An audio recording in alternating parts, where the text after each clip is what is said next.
আপনারা ভিডিওতে যে পাঞ্জাবিটা দেখতে পাচ্ছেন, এই পাঞ্জাবিটা আমি কার জন্য কিনেছি জানেন?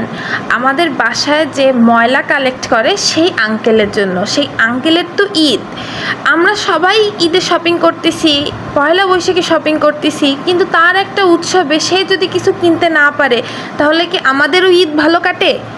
না, কাটে না। তাই আমি আমার সামর্থ্য থেকে যতটুকু পেরেছি ততটুকু চেষ্টা করেছি তার ঈদটা ভালো কাটার, সে যেন খুশি হয়। সে যদি আমার দেয় ঈদের পাঞ্জাবিটা পরে, তাহলে আমি মন থেকে অনেক খুশি হব।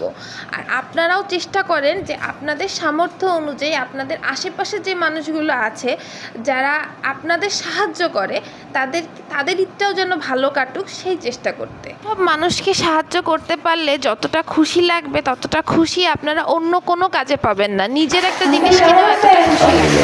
ঈদ কবে? ঈদ বৃহস্পতিবারে। আপনার জন্য একটা বান্ধবী কিনেছি। ঈদ আচ্ছা। করবেন? বান্ধবী তো আমি গাইবো। পছন্দ হয় কিনা? হ্যাঁ। ওকে? তাহলে ঈদে পর, তাহলে আপনি খুশি হয়েছেন? খুশি। তাহলে পরেন কিন্তু ঈদে।